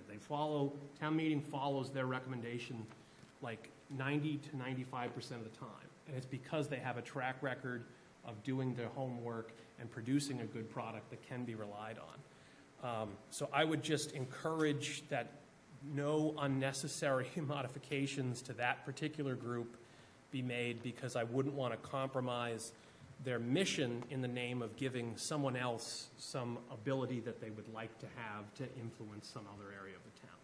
So those are my comments. I know I was talking for a while, but thank you. Mr. Blitzer? I'm not going to be that long. I'd just like to say that we need to work together, the town meeting and the Select Board and the Planning Board. All the boards have to work together for the good of this town. When I ran for a reason. Certainly, this is public service. This isn't about money. It's not about power. It's about trying to do something good for your community. And my thing is economic development. I want to really get some commercial tax revenue in the right areas to help sustain our residential taxes. That was one of my goals. And the new charter, we'll talk about the new charter and why it got defeated. They were trying to, the government, I think, is too big now, 162 town meeting members. I think it's too many. And that's why only 125 or 130 show up. We're missing about 30 members every town meeting. So I think town meeting is too big. And I also think that they wanted to have the COPC appoint committee with the select board. And I don't believe in that. I think the select board, we should be able to appoint the committees and boards. We ran for a reason. The citizens elected us, and we should be able to put like-minded people, qualified people on the committees, and not have to have another group tell us what to do. The political stuff's got to get out of it. We had a tough, when I got on the board, and I was good friends with our former town manager, but we had to make a decision, and she wanted to leave, and we made a decision to let her go. And it was unanimous with us, and we brought in Mr. Brindisi, the new town manager. It was time for a change. And I just feel as a select board member, and I'm not talking about every town meeting member, but I feel like we're disrespected a little bit. We had a chance to buy 46 acres in Chiltonville, okay, for $3.7 million. Yeah, it was more than the person that bought it before us. But that was 26 acres of prime land that we might not need it today, but we might need it in 10 years. And it would have been a good use of our CPC money and a good use of to buy public land. And a few people get up and talk to their town meeting members, and they defeated that. That was wrong. I think it was a bad decision, and I think it's going to come back to haunt us. Another thing, that we had that nuisance bylaw, okay, that for 2 years, that's all I've heard about is Burt's and all these buildings. We created this nuisance bylaw, and again, it was defeated again, and I think it was for political reasons. I really do. Hopefully, when it comes back with different wording, that we might get approval. That's something we need this town, okay? And there's other things too, but I just feel that sometimes for political reasons, and I'll say it right now, for political reasons, I think sometimes town meeting works against us. So they have the job. We're the executive board. They're the legislators. They're the ones that approve, the funding. And but we got to work together. We really do. And we work. Our state delegation works with this board very well. Our county delegation, our federal delegation, we all work together. I just think town meeting member, we got to stress, we got to start working together for the good of Plymouth. Put your political agendas aside and just support what's good for Plymouth. So anyway, that's it. I don't want to go on.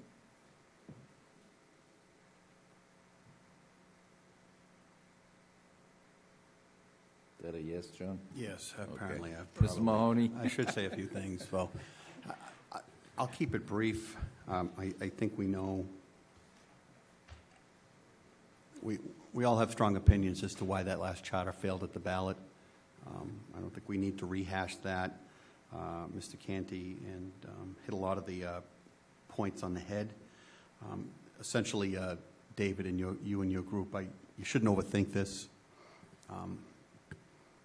Obviously, you guys are looking, if you look at your colorful little chart here with your circles, of course, remove administrative constraints. Obviously, we want to, reduce redundancy, use plain language. I know those are all simplifications of what you're trying to do, but I agree, and obviously we have to look at the fine print. But, I am concerned when I see divide and balance power.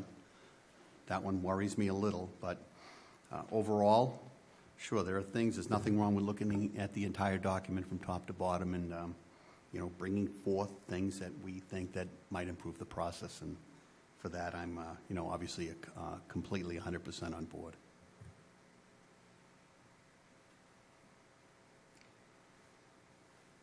Anyone else? All set? I just want to elaborate on what you said, Kevin. I agree with a lot of what you said, so I'm not going to go back into that. But the thing I've noticed, and especially, just last couple of weeks, is I think if you could look at the dates in which you hold town meeting, and the way I say that is going through the budget time. Well, last night, unfortunately, the meeting was, canceled with the school committee, and we get together and we do our budgets. But the way it's going to fall is the Chapter 70 money from the State House, say, off the sheets, comes a little too late for us to go discuss our budgets the way we should, and then have the FinCom have time to go through all that. And am I correct so far with what I'm... Yes, absolutely. So I'd like you to look at that and follow that process as the dates go, and maybe check with the town manager and Kevin. I'm 9 years on the board, and Mr. Zuccaroli, new chairman, just so we can function better. I mean, I feel better knowing what the budget, what those numbers are, and we know what our budget is, and the schools know what the budget is, and then the FinCom has, it makes everybody's life a lot black and white and a lot easier, I believe. I really noticed it this year especially. So I'm hoping that you just can have a discussion on that. And if you need to check with Mr. Brindisi or Mr. Canty or myself, we're more than happy to come to a hearing on any concerns you might have. And at this time, I'd like to ask Mr. Brindisi if he'd like to comment on anything. Will they hear Derek or Brad? Sure. Make sure the light's on, please. Yeah, absolutely. Derek Brindisi, town manager. So I'll start off by just making a few comments as I went through the charter requested by the former Charter Commission. So many of my comments this evening are different than what I recommended a year ago. But I'll start off with what the chairman mentioned under 2-4-1. It suggests that town meeting should be held in either March or April. And this is probably one of the most challenging budget seasons we faced since COVID. And it would be great if we could have moved town meeting more into mid-May so that we can have the governor's budget in front of us in order to balance the budget. So. If I may, through the chair, one of the things that we did tonight, Mr. Brindisi and Mr. Quintal, is we voted to change that language in 2-4-1 to say April through May. So hopefully that would meet the request. Sure. But if there are other dates, perhaps with the fall town meeting, we'd certainly like to hear that as well. Thank you. And I would have a recommendation for the fall as well. And so, but in saying all that, we would have to deconflict the language in the bylaw, right? So there's a few other things that I had suggested in the past. So first and foremost, when you look at the way the charter is organized, it talks about three specific departments. It talks about the planning department, it talks about the finance department, and it talks about the Department of Public Works. And then it also talks about, in the charter, the ability of the town manager to propose reorganizations, and the select board then have to approve those reorganizations. But that's a conflict, right? It's a conflict with those three departments because it's very clear how those three departments need to be organized. It's in the charter. So in theory, we can't reorganize those three departments. So for example, if you look at the finance department, it talks about having a data processing unit. So right now, just so it's all clear, we are violating the charter because we don't have a data processing unit, because this charter doesn't give us the flexibility to make those reorganizations based upon the evolution of government. So I would ask that you consider striking that, and I have suggested in the past that there's replacement language that you can include in the charter that allows the flexibility to reorganize departments, again, based upon government. And saying all that, it also speaks to the credentials of those department heads. Again, that's a human resources function. It should not be a charter function.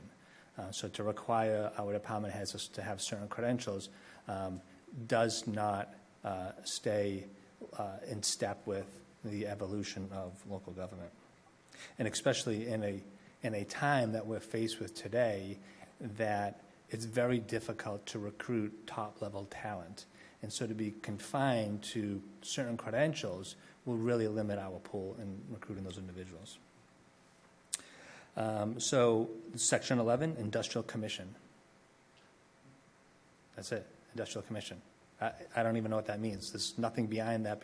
It says the Commission for Development in an Industry. So I don't know if we strike it or if we put some meat around that or what that means, but it's just kind of sitting there in the middle of the document. I would argue that the Board of Health should have some more detail. For example, the authority of the Board of Health. Do they have the authority invested under Mass General Law?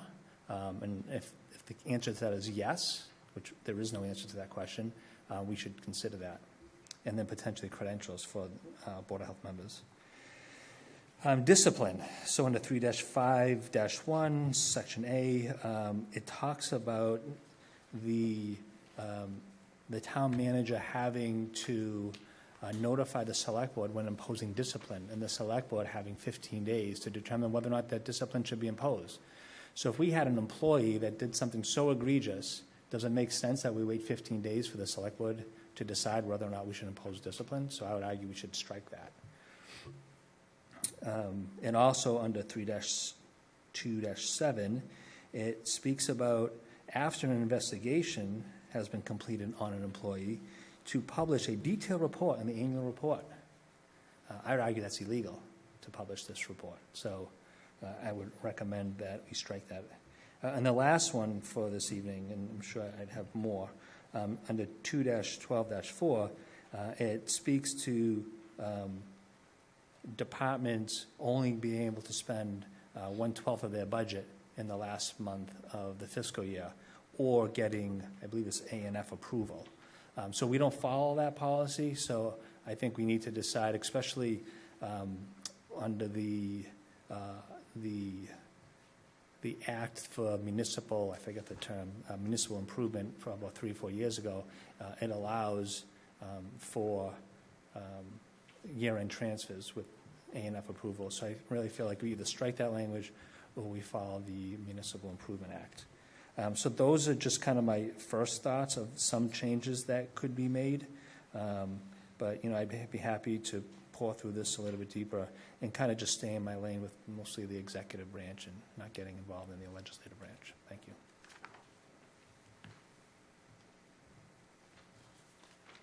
This time, Mr. Golden, anybody? Thank you, Mr. Quintal. I know that Ms. Cavaco had her hand up, and I believe Mr. Bulletin would like to say something. I swear to God, I didn't talk to any one of them about making the change to May, and it was just, strange. One of the things that we did discuss was that this charter, for example, and I'm just going to use the selectmen because that's the executive branch, everything that has to do with each and every chapter, whether it's executive branch, legislative branch, planning board, it all has to be in one place. So you can look at, and I'm just saying this because I do plan on bringing up the financial aspect of the selectmen at one of our future meetings, or I can bring it up now. But the executive branch has everything discussed, and then when it comes to the financial aspect, that's in a whole other chapter section.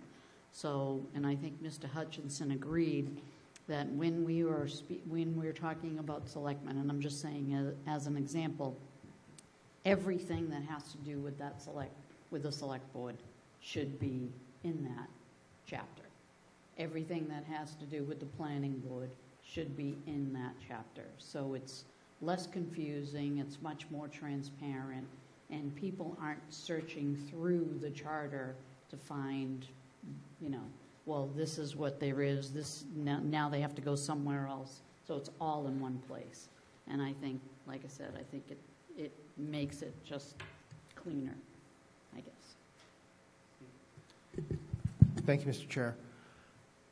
One of the things that we as a group spoke of very early on, Mr. Pizer and I think probably two of the biggest advocates for, were changing the charter so that the charter assigns responsibilities to bodies, whether that be the legislative body, the executive, to committees, however we do it, that we assign responsibilities, but that the charter not then tell those bodies how they have to go about completing their job. That's the idea that we're, I think, trying to follow here as we go through this. We're divvying up the responsibilities.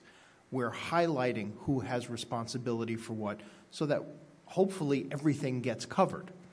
And so one of the things that we'll be looking for when people start looking at our drafts and our comments, et cetera, is to say, wait a minute, you missed something, because it's going to happen. We're going to be going through and saying, all right, we've divided this up to this body and this up to this body, and something got missed. It's going to happen. There's just too much going on in this town for that not to occur. But ultimately, that's what we'd like to do. Mr. Brindisi made some very good points about some of the language in the charter that probably led us to that thought, the comment that Mr. Golden made at the beginning, that we're not here to create a charter that's an HR manual. We're not telling you who needs to be hired. We're not telling you how many meetings you have to hold or what your responsibility is in terms of you've got to do it this way and this way. Because we recognize that the town of Plymouth is changing. It changes daily. But on a long-term basis, the charter is our document that must be flexible enough to respond to changes. Little things like, for example, that our charter didn't address the idea of remote meetings. It just wasn't in there. We had things in there that was literally in conflict, not intentionally. It was just the way the language was drafted because the world was different when we last looked at it.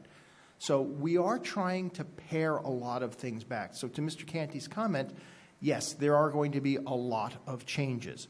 Most of those changes will probably be to generalize responsibility and eliminate the specifics of requirement. And we're hoping to get commentary from everybody, I think, as we go through on that, to say, here's another example of where we see that, and maybe here's an idea as to how to address it. We as a group have been very, very good. We've been very spirited in our debates on language.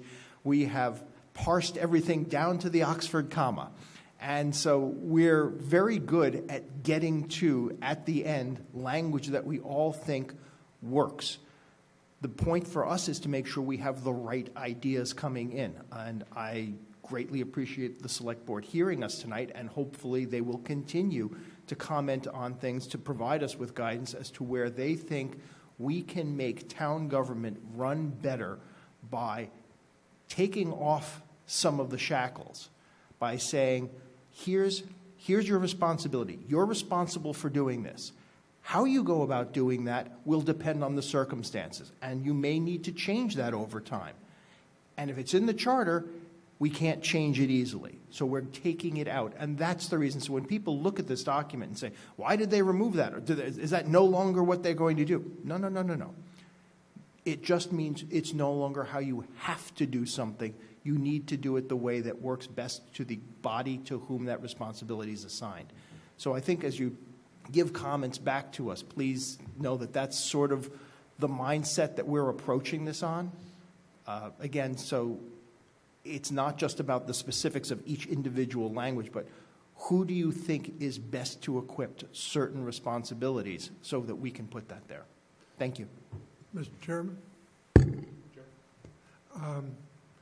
I respectfully disagree with my colleague to the degree that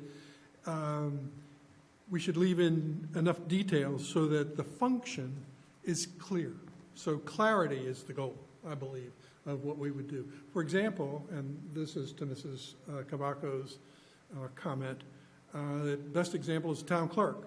So if you look in Chapter 2, you'll see functions that the town clerk performs interspersed with functions that the legislature is performing. Well, to her point, it would be a good idea to isolate town clerk functions so that you know what this person is actually responsible for and how they need to work in order that the legislature work.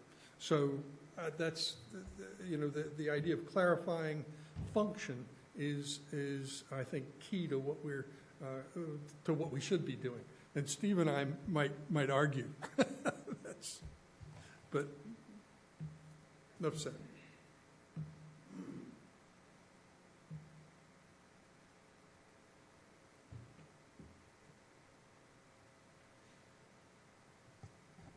Well, hearing and seeing no additional comments, I'd like to turn things back over to you, Mr. Chairman. Is there anything else that you'd like to touch on tonight before we adjourn?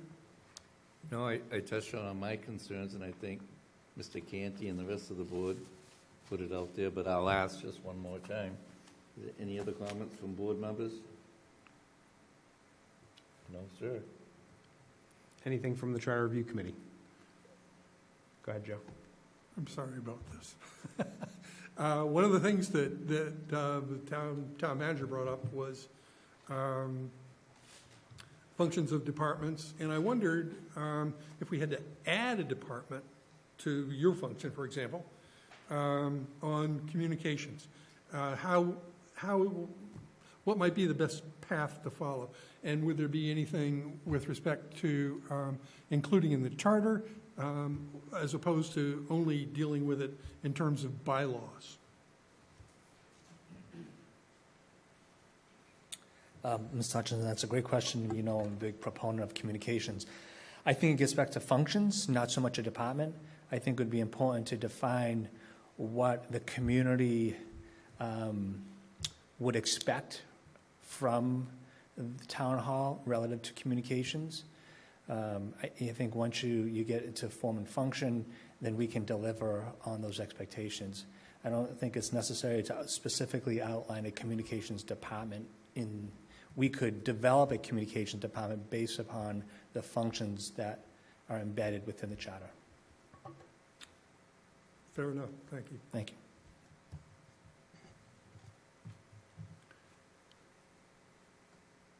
Unless there's objection from any member of the Charter Review Committee, I'll adjourn our meeting. Thank you, Mr. Chairman. We appreciate your feedback here tonight, and I'll hopefully be back before you folks in the coming months to present you with some updates.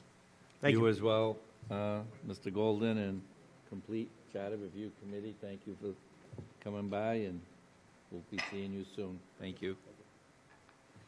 At this time, I'd like to take a 5-minute recess for the board. Thank you.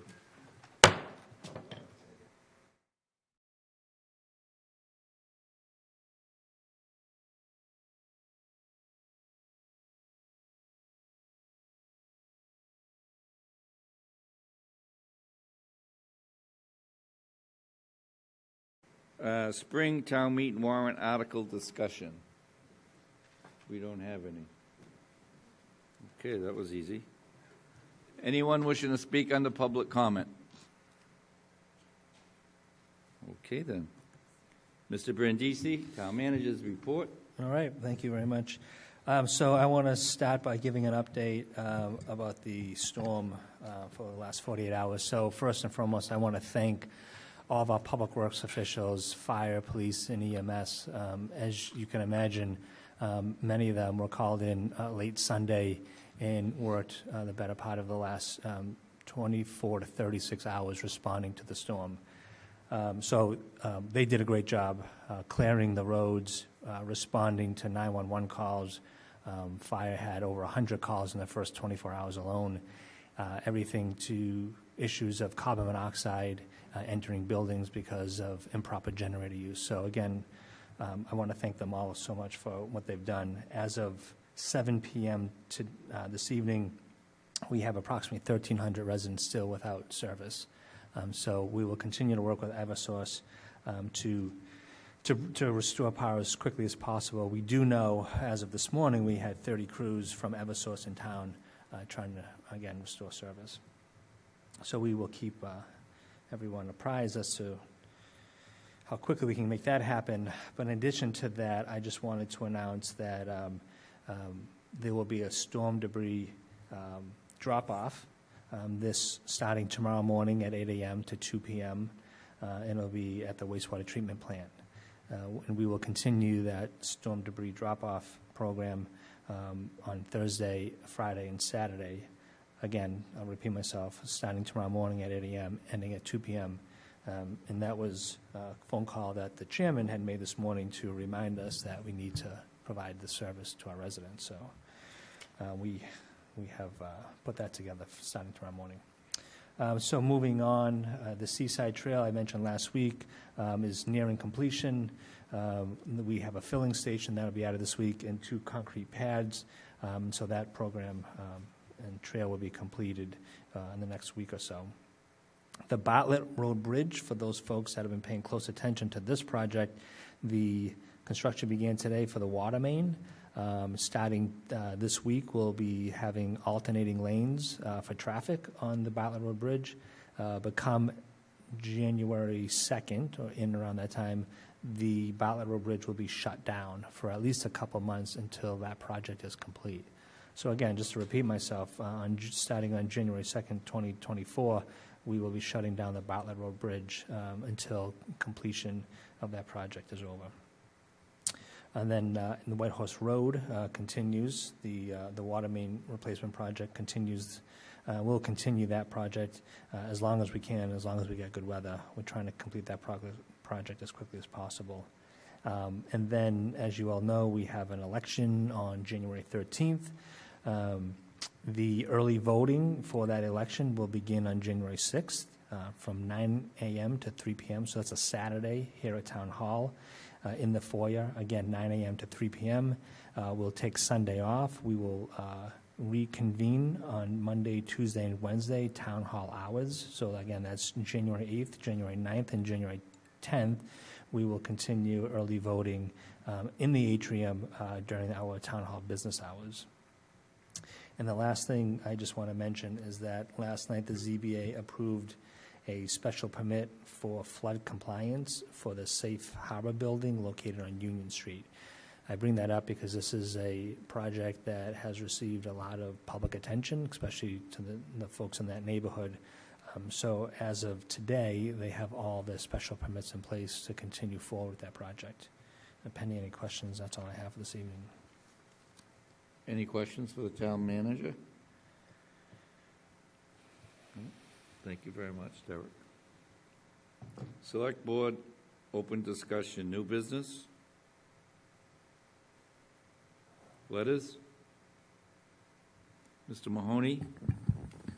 Mr. Chairman, I think we received a communication, I think within the last 7 to 10 days, with respect to parcel of land adjacent to the library, and I just think this board needs to do its due diligence and at least have a baseline conversation around that as soon as possible.